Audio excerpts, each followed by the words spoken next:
She inherited a property that had been abandoned for 50 years and found something no one expected, the chance to rebuild not just a place, but her own life.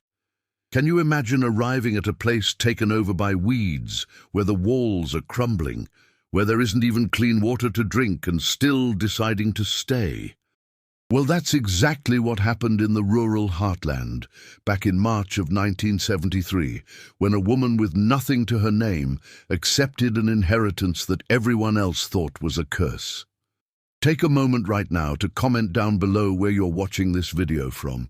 Write down your city and state. We love knowing that our tales are reaching so many different corners of this vast country. And if you're enjoying this story, hit that like button and subscribe to the channel so you don't miss the next tales from the past. Clarice Sterling was 32 years old when she received the letter from the solicitor in Stone Creek. She was living in a rented room in the city, sleeping on a thin mattress on the floor, working as a seamstress just to pay for rent and food. Her marriage had ended 6 months prior. 8 years thrown away on a man who controlled every penny, every step, every breath she took. When she finally gathered the courage to leave, she left with only the clothes on her back and a small suitcase. He kept the house, the furniture, everything.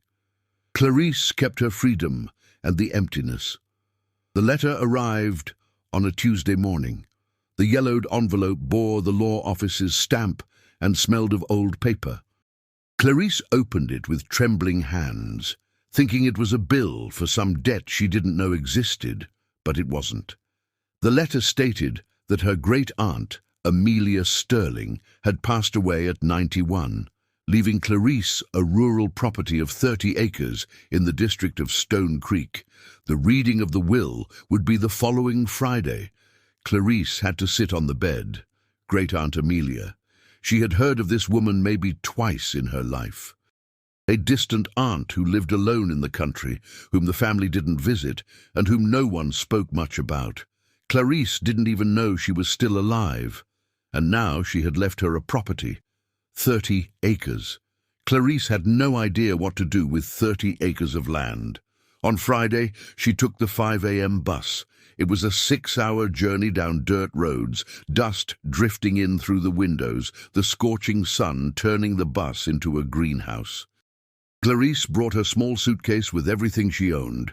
3 changes of clothes, a toothbrush, a bar of soap, a comb, and her birth certificate. Nothing else. Her entire life fit into a cardboard suitcase. Stone Creek was a small village with a cobblestone main street, a white church on the hill, about 20 houses made of timber and brick, and a general store that sold a little bit of everything. The solicitor, Mr. Rudolph, was a thin man with round spectacles who received her in his office with the air of someone bearing bad news. "I'm sorry for your loss," he said without much emotion. Miss Amelia was a very private person. She lived the last 50 years practically in isolation. The property she left you has been abandoned since 1923, when she moved to a house here in the village. After she passed, I went out there to take inventory. I need to be honest with you, miss. The place is in very poor condition. Clarice swallowed hard. Abandoned for 50 years. She asked why her great-aunt had abandoned the property. Mr. Rudolph took off his glasses and cleaned them with a handkerchief, a gesture that took longer than necessary. "Old stories," he answered vaguely. "Miss Amelia never wanted to talk about it. But the property is rightfully yours. It has 30 acres, a large house, a well, and good soil. If you manage to clear and restore it, it might be worth something. I've already received a purchase offer from a local rancher, Arthur Thorne. He's offering $1,500. Clarice didn't know much about land values, but $1,500 seemed low. She asked what it was really worth. The solicitor hesitated. If it were in good condition, maybe $8,000 to $10,000, he calculated, but in its current state, maybe $2,000. Mr. Thorne knows he's making a low offer, but he also knows few people would want to take on all that work. Clarice felt something strange inside her chest. Anger. Anger at a man thinking a woman alone would accept any crumb just because she had no option. She had spent 8 years accepting crumbs. She wasn't going to accept any more. "I want to see the property before deciding anything," she said with a firm voice that surprised even her. Mr. Rudolph seemed surprised too. "Are you sure? The path is difficult. It's about 5 miles from the village, dirt road. You have to go on foot or by wagon." Clarice repeated that she was sure. The solicitor sighed, called over a boy who was in the street, and asked him to take Clarice to Miss Amelia's old property. The boy, who looked about 12 and was named Zach, agreed for $1. The walk was long and silent. Zach walked ahead with the quick pace of someone who knew every rock on the path. Clarice followed behind, carrying her suitcase, sweating under the midday sun, feeling her sandals pinching her feet. The landscape was dry scrubland, cacti, mesquite, cracked earth. But there was beauty in that aridness. The sky was a deep blue, without a single cloud. The silence was broken only by the song of birds and the dry wind in the thorny leaves. After nearly 2 hours, Zach stopped and pointed. "There," he said simply. Clarice looked and felt her heart clench. The property was hidden behind tall brush. A rotting wooden gate hung from a rusted hinge. The fence that should have marked the boundary had disappeared in many spots, swallowed by the weeds, and in the back, almost invisible among bushes and vines, stood the house. It was an old farmhouse of timber and stone, 2 windows in the front, the main door in the middle, a roof of colonial tiles. Or rather, it had been a farmhouse. Now it was a ruin. Half the tiles had fallen. The windows had no glass or wood left, just empty holes like dead eyes. The white paint had peeled away, revealing the raw wood beneath. The weeds had grown right up to the walls, vines climbing up the sides like green veins, trying to hold the structure up. Zach stood at the gate. "I ain't going in," he warned. "Folks say this place is haunted. Miss Amelia suffered a lot here. They say she cries at night." Clarice looked at the boy. "Do you believe that?" Zach shrugged. "My grandma says so, but I never saw nothing. I just know nobody wanted to buy this place in 50 years. Gotta be a reason, right?" Clarice paid the boy his $1 and said he could go. Zach ran off, as if afraid she might change her mind and ask him to stay. Clarice stood alone in front of the fallen gate, holding her small suitcase, looking at the ruin that was now hers. She took a deep breath and entered. The gate creaked with a sharp sound that echoed in the silence. Clarice walked slowly through what had once been a garden. You could still see the outline of a stone path beneath the weeds. There was a large tree in the middle of the yard, an old oak with a thick, twisted trunk. And further back, near the house, what looked like a well covered with rotting planks. The front door was ajar. Clarice pushed it carefully and the wood groaned in resistance. Inside, it smelled of mold, rotting wood, and years of abandonment. Sunlight streamed through the glassless windows, creating beams of golden dust in the still air. The floor was made of wide planks, many loose or broken. There was a large living room with the remains of dust-covered furniture, a table fallen on its side, chairs with no seats, a toppled sideboard. Clarice walked slowly, testing each plank before stepping down with weight. The rooms revealed themselves one by one. A kitchen with a wood-burning stove, still standing but covered in termites. 2 small bedrooms with broken windows, and a larger bedroom at the back with a rusted iron bed frame. The walls had damp stains, drawing abstract maps. The ceiling in some spots showed the sky through holes between the tiles. But there was something else. Something Clarice felt as soon as she entered. The house didn't seem dead. It seemed only asleep. The walls were thick and solid. The main structure was standing. The roof beams, though old, looked firm. And there was a strange feeling that the house was waiting for someone to return, waiting to live again. Clarice went back to the large room and sat on one of the chairs that still had a seat, even if it was wobbly. She set her suitcase on the floor and looked around. 50 years, half a century of silence and abandonment. What had happened here to make Great-Aunt Amelia leave and never come back? She got up and began to explore more slowly, paying attention to details. In the larger bedroom, she found an old dresser with stuck drawers. She pulled hard, and the first drawer opened, releasing a strong smell of mothballs. Inside were old clothes eaten by moths, a rosary of black beads, and at the bottom, wrapped in a cloth, an oval portrait. Clarice picked up the portrait and wiped away the dust. It was an old sepia photograph showing a young woman of about 25. She wore a dark, high-collared dress, hair tied in a low bun, looking directly at the camera with a serious expression, but with something in her eyes. Determination, sadness, loneliness.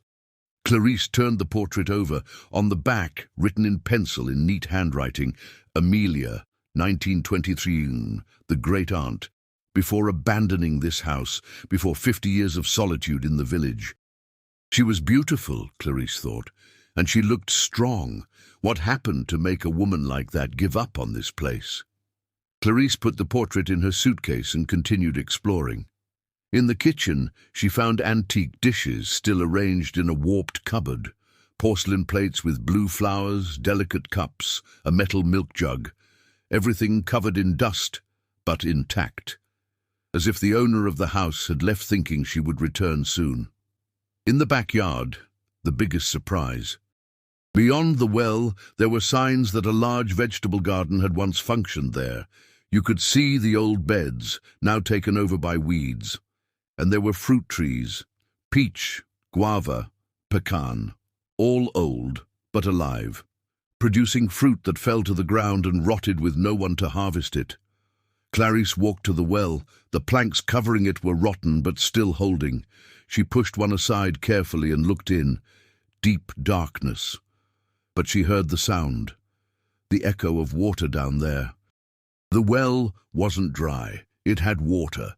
It was in that moment that Clarice made the decision. She wasn't going to sell. She wasn't going to accept the $1,500 from the rancher Arthur Thorne. She wasn't going back to the rented room in the city, to the mattress on the floor, to the life of an underpaid seamstress. She was going to stay. She was going to try, even if it was madness, even if everyone thought she would fail, even if she didn't know how. She had 30 acres of land, a house that still had bones, a well with water, fruit trees, and most importantly, she had time, will, and nothing to lose. She had left a marriage with a small suitcase and survived. She could survive this too. The sun was starting to go down when Clarice went back to the village. Zach was playing in the street and widened his eyes when he saw her. "You stayed there all this time?" he asked, startled. Clarice smiled. "I did. And I'm going to stay longer. I'm going to live there." The boy made a face like he thought she had lost her mind. "Live in that house? Alone?" "Alone," Clarice confirmed. "At least in the beginning. Do you know anyone who can lend me some tools? A hoe, a sickle, a hammer, nails?" Zach scratched his head, thinking, "Mrs. Marietta has her husband's tools. He died. She's my neighbor. I can ask her if you want." Clarice thanked him. She looked for the village store and bought the basics with the last dollars she had. A sack of rice, beans, flour, coffee, sugar, matches, candles, soap. The owner of the store, Mr. Jennings, looked at her with curiosity. "Heard you're Miss Amelia's heir," he commented while wrapping the groceries. "Gonna sell the property?" "I'm going to live there," Clarice replied. The silence that fell over the store was heavy. The three people there stopped to look at her. "Mr. A." Jennings coughed awkwardly. "Live there? Miss, that place is falling to pieces. There ain't even nowhere proper to sleep." "I'll manage," said Clarice, taking her groceries. On the way out, an older woman in a black dress with a scarf on her head touched her arm. It was Mrs. Marietta, Clarice realized when the woman introduced herself. "My child, I don't want to scare you," Mrs. Marietta began with a low voice, "but you need to know. That property has a heavy history. Miss Amelia suffered a lot there, lost everything, left swearing she'd never return, and she didn't. Stayed 50 years here in the village without ever setting foot on that land again." Clarice held her grocery bundle tight. "Do you know what happened?" Mrs. Marietta looked sideways, as if afraid of being overheard. "Old stories," she whispered. "Forbidden love. A family that wouldn't accept it. Tragedy. Miss Amelia never spoke of the details, but we know she suffered too much. That's why no one wanted that property. It's not 'cause the land is bad, it's 'cause it carries pain." Clarice took a deep breath. "I've carried pain too," she said calmly, "and I'm still alive. I think that house and I have something in common. We just need a chance to start over." Mrs. Marietta was silent for a moment, studying the young woman's face. Then she nodded slowly. "You have courage. That's good. Zach told me you need tools. Stop by my house before you go. I'll lend you what I have." Clarice returned to the property in the late afternoon, carrying the groceries, a bag of borrowed tools, and a determination she didn't know she possessed. The sun was orange on the horizon, painting the scrubland gold. The house appeared amidst the brush like a silent ghost. She entered, lit a candle she stuck in an old bottle, and began to work. First, she swept the larger bedroom, clearing away years of dust.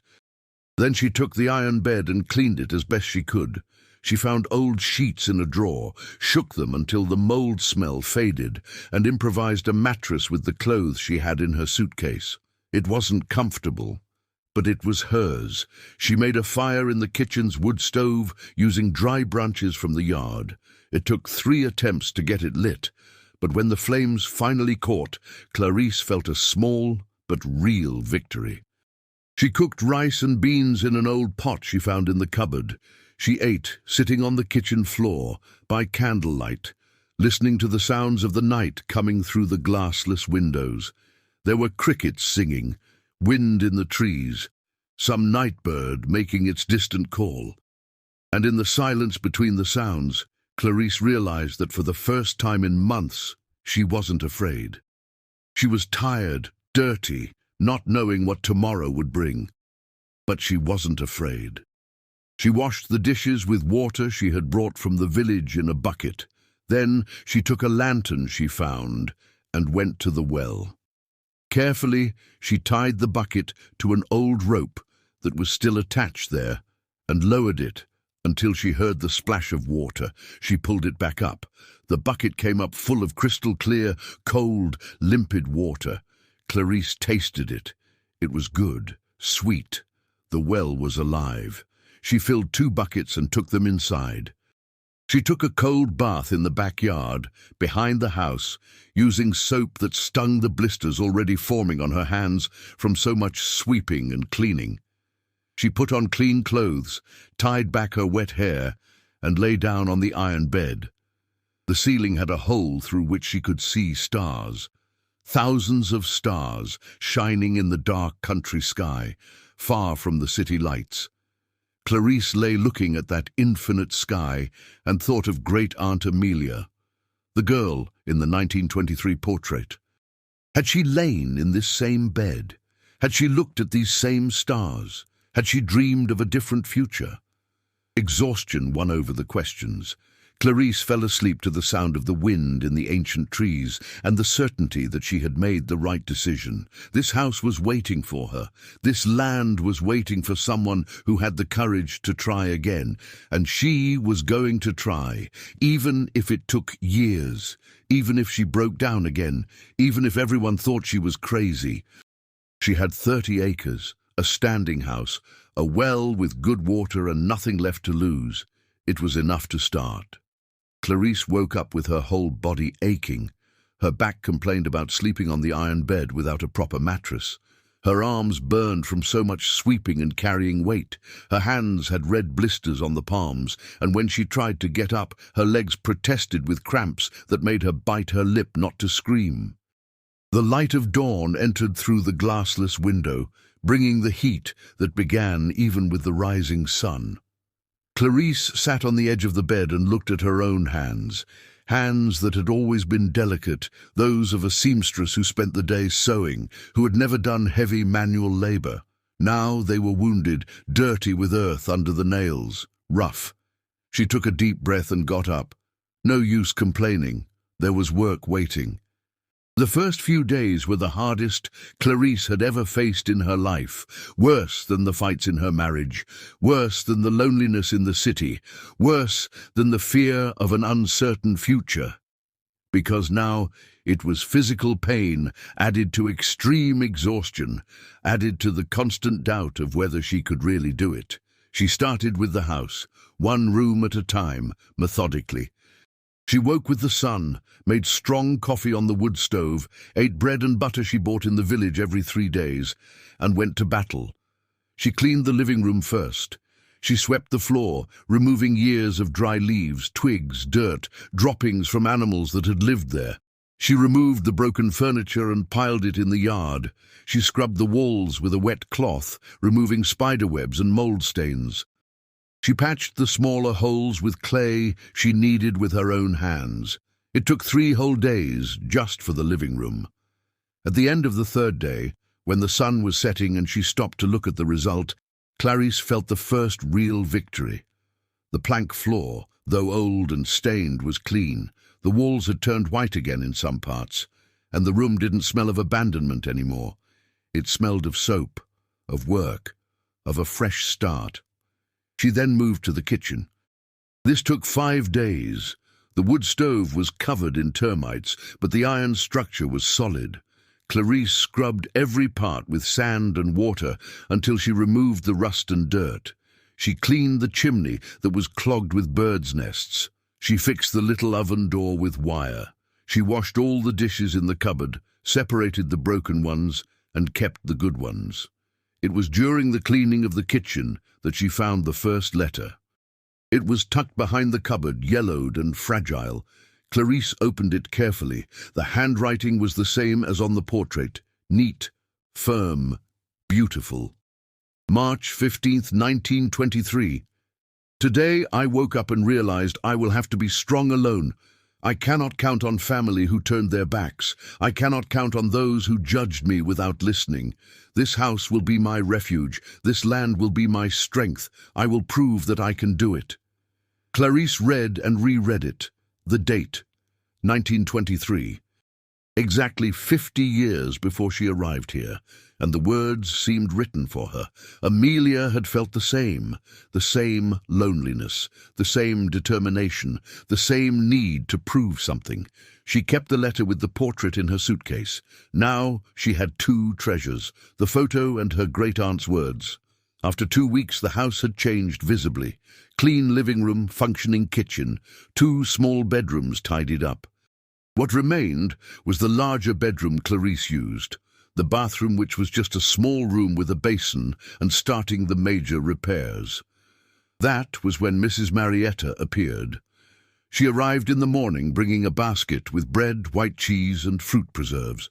"Came to see how you're managing," she said, placing the basket on the table Clarice had cleaned. "Brought some things. Are you eating properly?" Clarice thanked her, emotional. She was eating, but the food was too simple. Rice, beans, flour, coffee. The cheese and preserves seemed like a luxury. Mrs. Marietta walked through the house inspecting. She nodded in approval. "You work well, girl. It's getting clean, but you need to fix that roof soon. When the rain comes, it'll flood everything." Clarice knew that, but she didn't have money to buy tiles, nor did she know how to do the repair. "There's a carpenter here in the village," Mrs. Marietta told her. "Stephen, good man, hard-working, widower for about 3 years. He can take a look for you, give you a fair price." Clarice said she didn't have money to pay a carpenter yet. Mrs. Marietta looked thoughtful. "Talk to him anyway," she advised. Stephen is good people. Maybe he'll accept payment in installments or in exchange for something else. You know how to sew, don't you? Heard you were a seamstress in the city. Clarice confirmed. Mrs. Marietta smiled. Then there's a way. Out here in the country, we live more on trade than money. You talk to him. Stephen Moore appeared 2 days later. Clarice was in the yard trying to clear the weeds around the well when she heard the voice. Good morning. Mrs. Marietta said you need a carpenter. Clarice stood up and wiped the sweat from her forehead with the back of her hand. The man was tall, probably in his early 30s, broad shoulders of someone who works with his hands, dark hair with a few grey strands at the temples, a serious expression, but kind eyes. I do, she confirmed. But I need to be honest. I don't have money to pay right now. I'll only have it when I start planting and selling at the market. It might take months. Stephen looked at the house, evaluating. He walked around it, tested the walls, went inside and looked at the roof from within, climbed an old ladder he found leaning nearby, and inspected it from the outside. When he came down, he wiped his hands on his pants and faced Clarice. The structure is good, he said. The beams are firm, but it needs about 50 new tiles, rafters fixed in 2 spots, and the ridge beam reinforced. Can be done in 3 days of work. I also saw the windows have no frames. I can make new ones, simpler, but ones that shut tight, and the front door needs changing. That one will fall in the first strong wind. Clarice swallowed hard. How much would all that cost? Stephen scratched his stubble. Tiles and wood, about $300. My labor, another $200. $500 total. It was much more than Clarice had. She felt discouragement tighten her chest. I don't have it, she admitted with a low voice. I have about $50 left. Spent everything I had on food and tools. Stephen stood in silence, looking at her. Then he looked at the house again. At the property. At the brush she had already started to clear. At the well she had uncovered. Are you living here alone? He asked. I am. How long? 2 weeks. And you plan to stay? I plan to, Clarice said, lifting her chin. I'm going to stay and make this property work again. Stephen nodded slowly. Mrs. Marietta said you sew. Is that true? I do. It was my job in the city. I have 2 daughters, he told her. Twins, 7 years old. They need clothes for school starting next month. My mother-in-law used to sew for them, but she passed away last year. If you make 3 dresses for each of them, 6 total, I'll do the roof and windows without charging for labor. You just pay for the materials, the $300, and you can pay in installments, $50 a month for 6 months. Clarice felt her eyes water. It was the first time since she arrived that someone offered real help without expecting her to fail. I accept, she said, trying to control her voice, and I thank you from the bottom of my heart. Stephen gave a half smile. I'm the one who thanks you. My girls will be happy to have new clothes. I'll bring the materials tomorrow and start the roof the day after. He returned the next day with fabrics, thread, buttons, and the girls' measurements written on a piece of paper. Clarice took everything as if it were treasure. It had been months since she sewed, and she missed it. Stephen started work on the roof 2 days later. He arrived early, went up with his tools and materials, and spent the day working, while Clarice continued cleaning and organizing below. He was quiet, efficient, careful. He didn't waste material. He didn't slack off. He worked with the dedication of someone who respects their trade. At lunchtime, Clarice prepared food for 2. At first, she offered it with embarrassment, thinking he would refuse.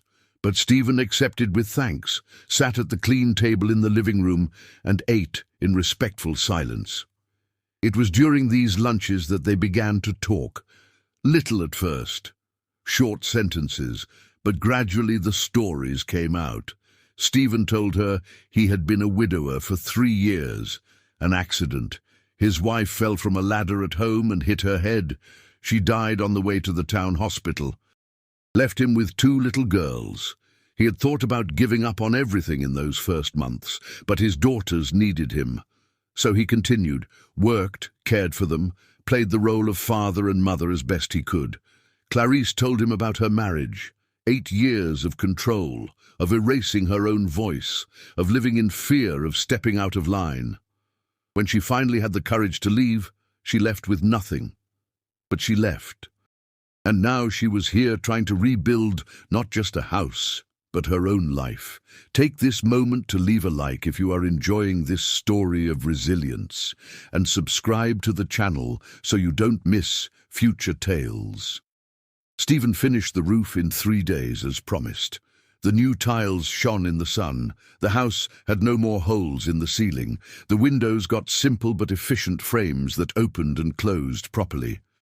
The front door was replaced by a solid wooden one that Stephen made with care. When he came down the ladder for the last time, Clarice was in the yard and heard the noise. She went into the house and stood staring. It looked different. With the roof fixed, with the windows shutting, with the new door, the house had regained dignity. It had become a home again. "Thank you," she said to Stephen, unable to hold back tears. "Thank you, really." He looked bashful. "Don't mention it. Now it's your turn. You can start the dresses whenever you want. No rush." Clarice started that very night. She sat with the fabrics, the threads, the old sewing machine she had found in a corner of the house and fixed. She worked by lantern light, making the perfect seams that had always been her trademark. Each dress was made with love, with gratitude, with the care of someone who knows the value of a fair trade. It took 2 weeks to finish the 6 dresses. When Stephen came to pick them up, he brought his daughters, 2 identical girls with curly hair and big eyes who looked at Clarice with curiosity. "Girls, this is Miss Clarice," he introduced. "She made your clothes." The girls thanked her quietly and took the dresses carefully. The more talkative one, whose name was Laura, asked if Clarice lived alone in that big house. "I do," Clarice replied, smiling. "For now, it's just me." "Aren't you scared?" asked the other girl, Lenore. "Not anymore," Clarice said honestly. "At first I was, but now I'm used to it." The girls were impressed. After they left, Stephen took a moment to thank her again. "The dresses turned out beautiful," he said. "My daughters like them a lot. If you need anything else around the house, just call." Clarice thanked him, and then she asked something she had been thinking about. "Do you know anyone who knows about vegetable gardens? I want to start planting, but I don't know how to prepare the soil right out here in this dry land," Stephen thought. "Mrs. Marietta knows well.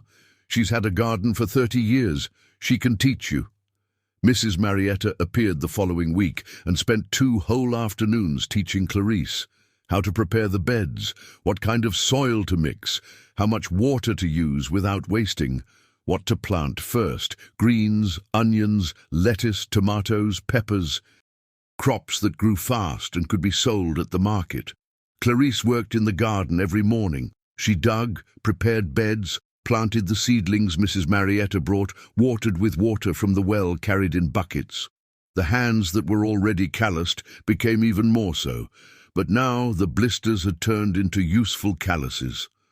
The back that hurt in the beginning got used to the effort, and the garden began to respond. 3 weeks later, the first little green leaves appeared in the beds, greens sprouting, onions growing, lettuce forming small but beautiful heads. Clarice would stare at those green shoots as if they were miracles, and they were.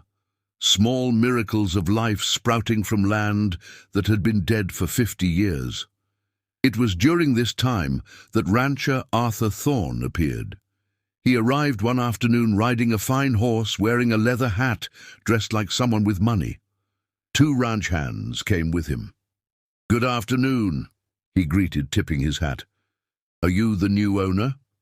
Clarice was in the garden, but stood up and wiped her hands on her skirt. "I am." Arthur looked around, evaluating. He noticed the fixed roof, the new windows, the starting garden, and something changed in his face. "Making improvements," he observed. "Planning to stay, then?" "I plan to," Clarice confirmed. He dismounted and walked closer. "Look, I'll be direct.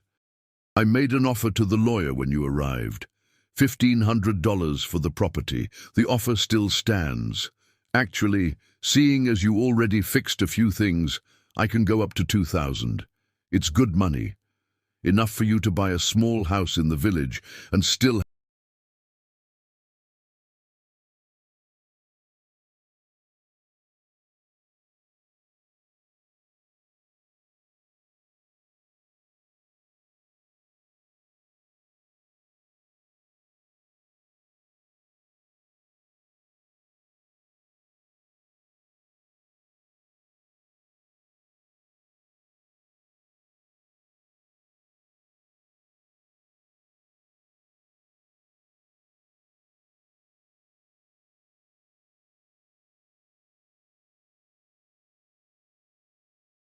"Why you want it so bad? But it's not for sale."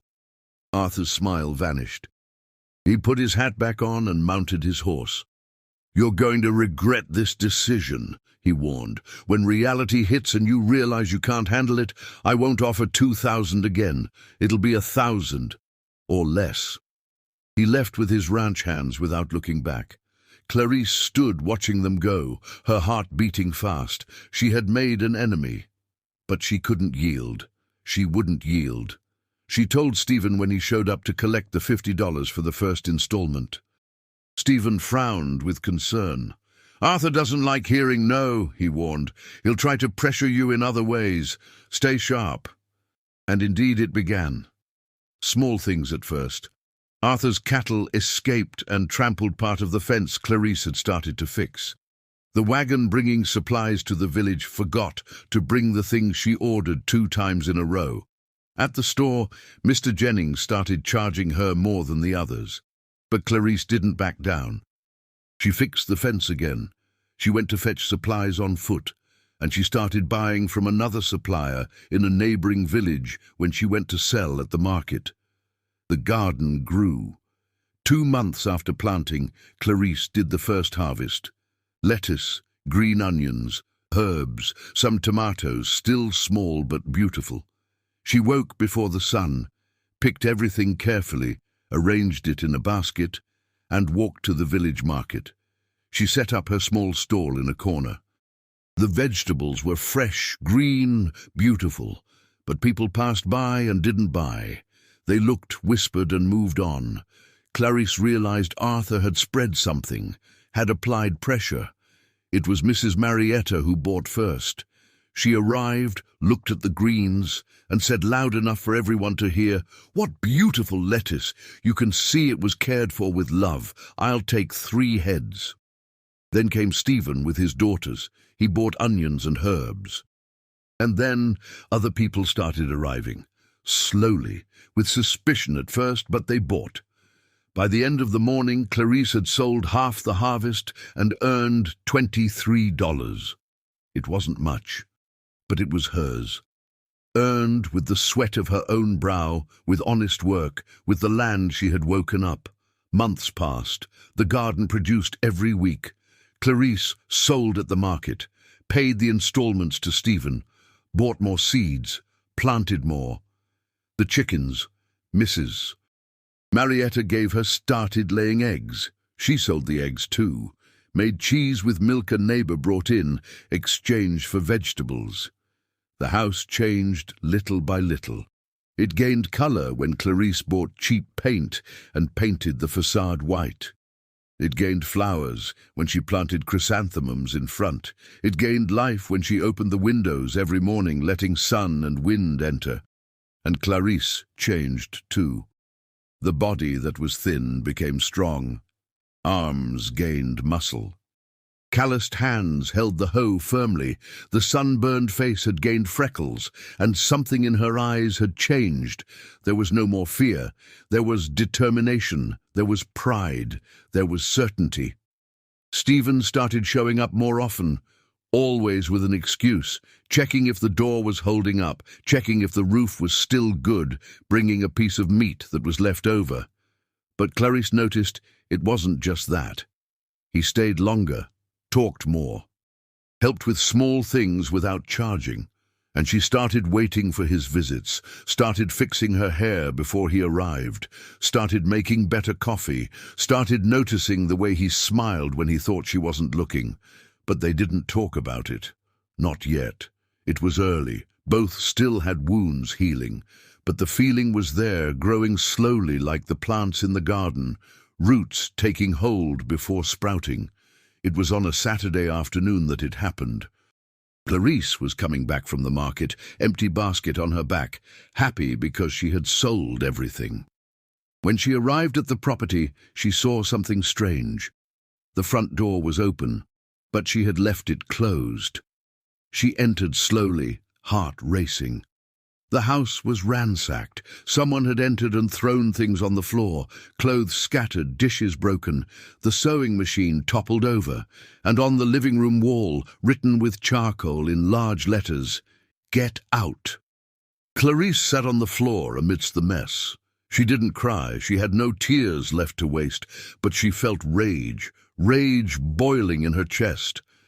Arthur had ordered this. She knew. It was his way of saying he wouldn't give up until she yielded. But he didn't know Clarice, didn't know what she was capable of when pushed against a wall. She had survived worse things, had survived years of a marriage that almost killed her spirit. She wasn't going to let an opportunistic rancher take what she had conquered with so much sweat. She got up, grabbed a cloth, and started cleaning the charcoal off the wall. Then she gathered the clothes, washed the dirty ones, tidied everything up again, lifted the machine and checked if it was broken. It wasn't, just toppled, worked normally.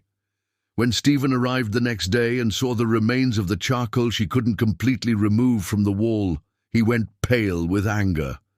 "It was Arthur," he stated. "He sent his hands to do this," Clarice confirmed. Stephen clenched his fists. "This is a crime. Trespassing, threats. You have to report it to the sheriff." Clarice shook her head. "The sheriff is Arthur's buddy. He won't do anything, but I'm not leaving. Let him get used to it." Stephen looked at her with something in his eyes. Admiration, respect, and something else Clarice couldn't name but felt in her chest. "You're the bravest woman I have ever known," he said softly. Clarice smiled tiredly. "I'm not brave, I'm just stubborn. I don't know how to quit." "Then keep being stubborn," Stephen asked, "and keep letting me help you. You aren't alone in this. Not anymore." And in that moment, in the middle of the house she had rebuilt with her own hands, on the land she had made revive, Clarice understood that something bigger was happening. She wasn't just building a home. She was building a life, a new, true, free life, and maybe, just maybe, she wouldn't have to build it alone forever. Arthur's revenge didn't stop at the break-in. In the following days, things got worse. His cattle invaded again, this time destroying 3 whole beds of vegetables ready for harvest. Clarice lost a week of work in minutes. Then the fence she had repaired appeared cut in 5 places overnight. And when she went to complain at his ranch, the foreman said the boss wasn't in and slammed the gate in her face. Mrs. Marietta appeared the next day bringing bad news.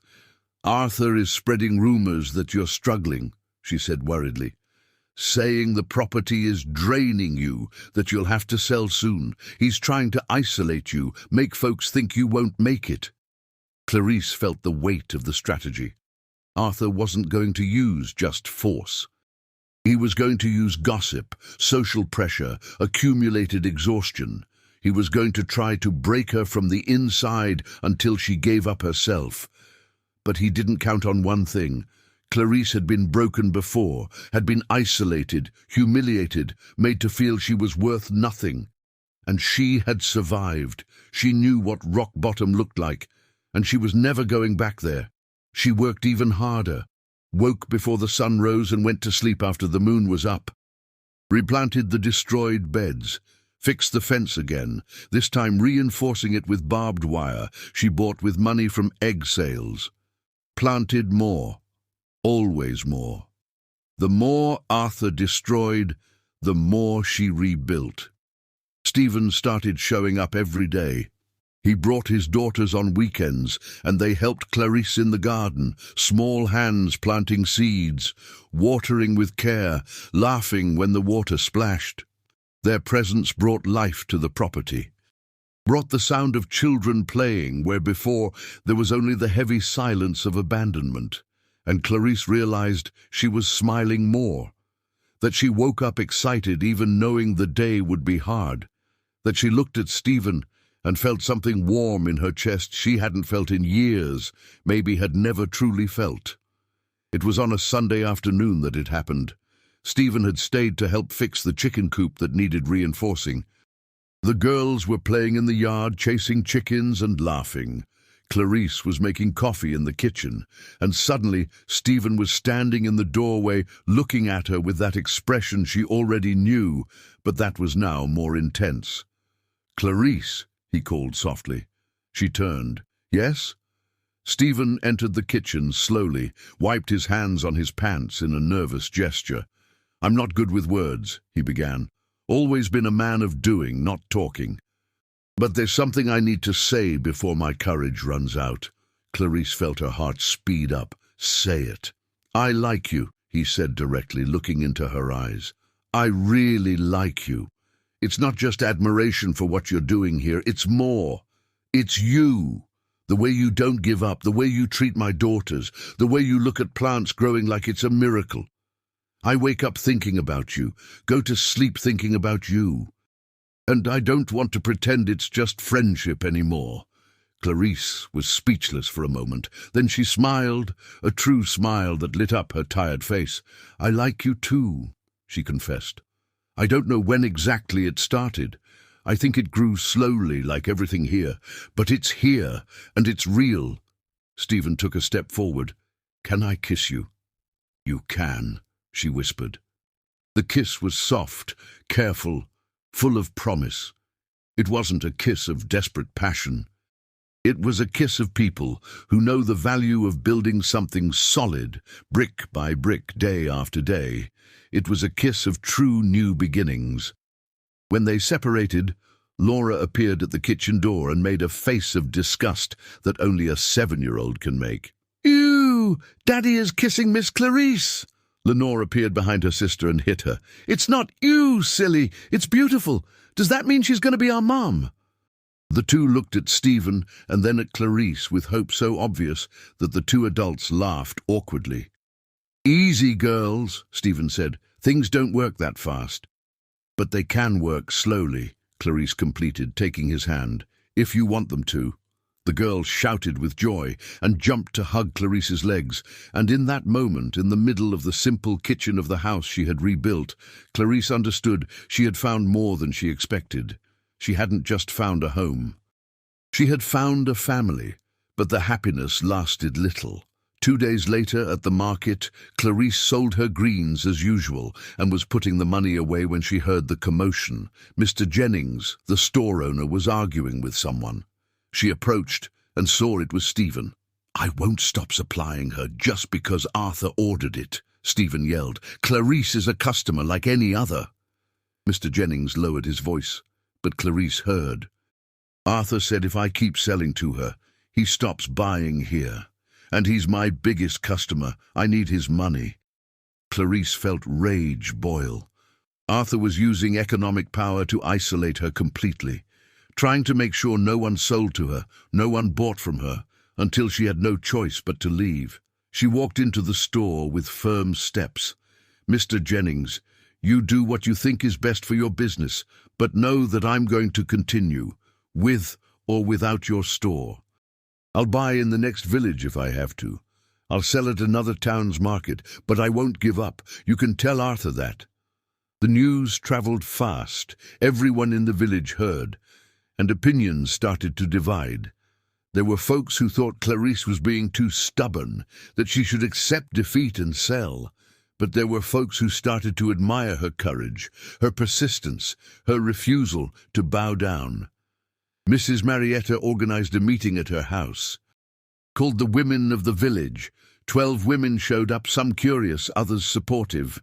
"Look," Mrs. Marietta began, "Clarice isn't doing anything wrong. She's just working her land, honestly. And Arthur is using power and money to try and drive her out. That's wrong. And if we let it happen to her, it can happen to any of us later." An older woman named Josephine spoke up. "But what can we do? Arthur is a powerful man, has money, has influence." "We can keep buying from her," another suggested. "Can keep helping, show that she isn't alone." And that's what they did. At the next market, the women showed up, bought everything Clarice had brought, and more, placed orders for the next week, wanted vegetables, wanted eggs, wanted cheese, paid a fair price. Some even paid in advance. Clarice went home with an empty basket and a full heart. She wasn't alone. She had community. She had support. She had people who believed in her. But Arthur wasn't going to give up easily, and his final play came on a full moon night in September. Clarice woke up to the smell of smoke. She jumped out of bed, still dizzy with sleep, and ran to the window. The chicken coop was on fire. Yellow and orange flames licked the dry wood, crackling loudly in the silence of the night. She ran out, grabbed buckets, filled them at the well, and started throwing water, but the fire was too strong. The chickens screamed desperately, trapped inside. Clarice managed to open the door, and they bolted out, but the coop was lost. That was when she saw the two men coming out of the brush, Arthur's hands. She recognized their faces lit by the flames. They mounted horses hidden nearby and galloped away.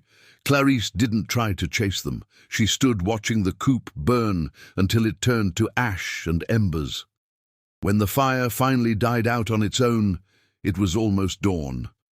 And Clarice was sitting on the ground covered in soot, tired to the bone, but with crystal-clear resolve in her chest. Enough. The time had come to face Arthur head-on.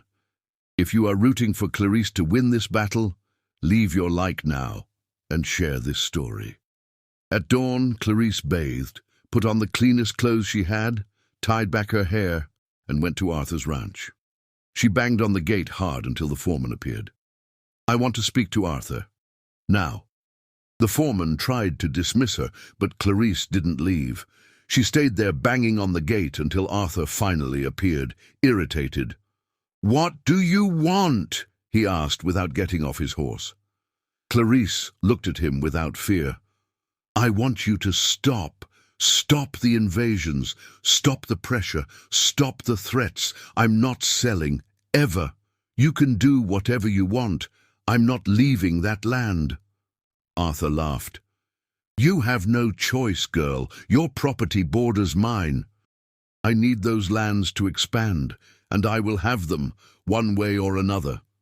"Then you'll have to kill me," Clarice said with a firm voice, "because as long as I'm alive, that land is mine." Arthur's laughter died.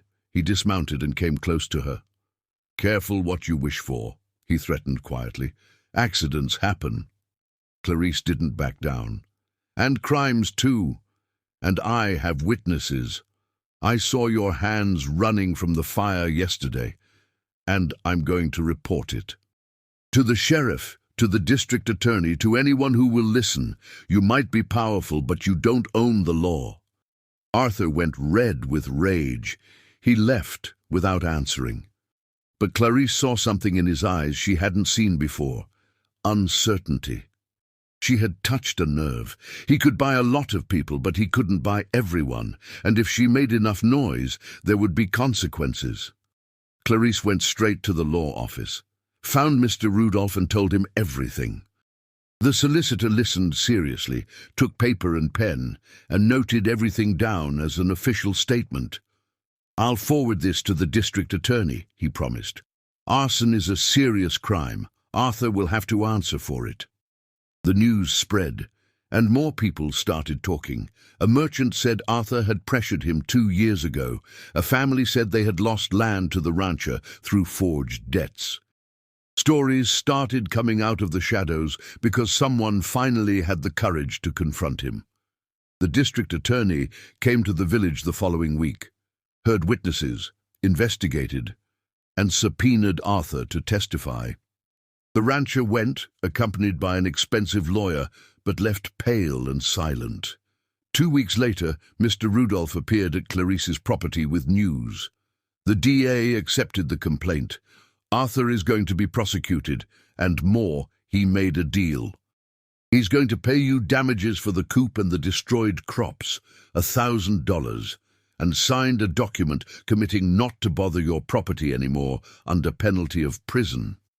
Clarice sat on the living room chair she had cleaned months ago and started to cry, not from sadness, from relief, from victory, from liberation. She had won, not with violence, not by yielding, but with persistence, with courage, with the strength of someone who knew she was in the right. The following months were of faster reconstruction. With the $1,000 indemnity, Clarice built a new, bigger chicken coop, bought more chickens, 10 in all, expanded the garden, planting more varieties, bought 2 goats that gave good milk, made cheese that started selling at the market and became a hit. The property gained real life. The house painted white with flowers in the window, the yard clean and organized, the lush garden producing every week. The chickens scratching happily, the goats grazing, the well always full of crystal water, and Clarice changed too. The sun-burned face now had a constant smile. The eyes had the shine of someone who found purpose. The strong body worked without complaint, and the heart, once closed by so much suffering, had opened to let love in. Stephen and his daughters started spending more time at the property, whole weekends, then whole weeks. Until one December afternoon, 6 months after that first kiss in the kitchen, Stephen arrived with a proposal. "Clarice, the girls and I want to live here with you, for real. I want to marry you. I want to build a life together. On this land you made reborn. In this house you rebuilt. Do you accept?" Clarice looked at him, at the hopeful girls behind him, at the property around her that was the result of so much sweat and tears and stubbornness, and she knew the answer. "I accept. I accept building with you. I accept sharing. I accept being a family." They married in January 1974, a year after Clarice had arrived. It was a simple wedding at the village church, with the whole community present. Mrs. Marietta cried with emotion. Mr. Rudolph was a witness. The women who had supported Clarice brought food and threw a party at the property afterward. And as they danced in the yard under the stars, Clarice looked around and couldn't believe it.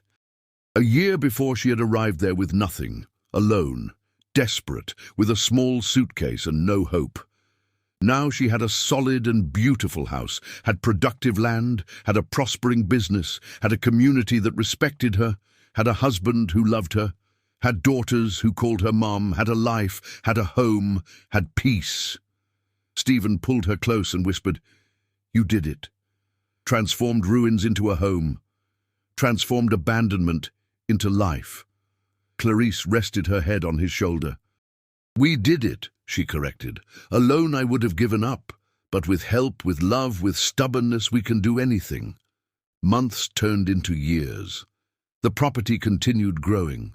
Clarice expanded even more, started raising pigs, planted corn and beans, made grapevines that gave sweet fruit. The fame of her products spread to neighboring villages. People came from far to buy. Stephen built a new room on the house, then another. The house grew along with the family. Laura and Lenore grew up there, helping in the garden, learning to care for the animals, making that land their true home.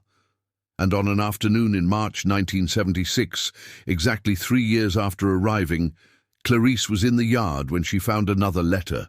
It was stuck in a crack in the wall of the room she was renovating, yellowed, fragile, familiar handwriting. March 1923. "I know I will have to leave. The pain is too great to stay. But I leave this land with hope that one day someone will make of it what I dreamed, a real home, full of life, of love, of laughter. If you are reading this, it means you succeeded. Thank you for not giving up on my dream." Clarice read with tears flowing. Great Aunt Amelia, the woman in the portrait, the woman who had suffered here 50 years ago and left without being able to fulfill the dream. Clarice had fulfilled it for her, had taken the forgotten land and transformed it into exactly what Amelia dreamed. A real home, full of life, full of love, full of the laughter of playing children. She kept the letter with the portrait and the first one she had found. They were treasures. They were proofs that dreams can come true even after decades asleep, even after seeming impossible. Someone just needs the courage to try. That night, during dinner with Stephen and the girls, Clarice told them about the letter. The girls were enchanted with the idea that the property had ancient history. Stephen took Clarice's hand across the table. Amelia chose right, he said. Left it to the person who would honor her dream. Clarice smiled. Or maybe she knew I needed it as much as the land needed me. Sometimes we don't find places. We are found by them. Years kept passing. The property prospered more and more. Clarice never forgot the difficult days of the beginning, the hands full of blisters, the nights sleeping on the floor, the fear of not making it, the heavy loneliness, Arthur's threats, each difficulty overcome. But remembering didn't bring pain. It brought gratitude, because it had been exactly those difficulties that had made her who she was now, a strong woman, independent, capable, fulfilled. And when people asked how she had managed to transform a property abandoned for 50 years into such a prosperous place, Clarice always answered the same thing. Grain by grain, one day at a time, one small victory at a time, without giving up, without looking back, always forward, and with the right people by your side. Mrs. Marietta continued being a neighbor and faithful friend. Mr. Rudolph became almost an uncle to the girls. The women of the village who had supported Clarice created a group that helped each other, and even Arthur, after the lawsuit, changed. Didn't become a friend, but stopped being an enemy, respected from afar. In 1980, 7 years after arriving, Clarice was in the yard picking peaches when she saw a young woman standing at the gate. She was about 25, too thin, scared eyes, a small suitcase in her hand. "Can I help you?" asked Clarice, approaching. The young woman hesitated. "I did. I heard about you. Heard you rebuilt this property alone, that you managed to start over when you had nothing. And I have nothing either. Just left a bad marriage, have nowhere to go, have no one." Clarice looked at the young woman and saw herself 7 years earlier. The same hopelessness, the same fear, the same hidden courage waiting for an opportunity to appear. "What is your name?" asked Clarice. "Fern," answered the young woman. Clarice smiled and opened the gate. "Come in, Fern. You can stay here as long as you need. We have a spare room. We have work for those who want to help. And we have experience in starting over.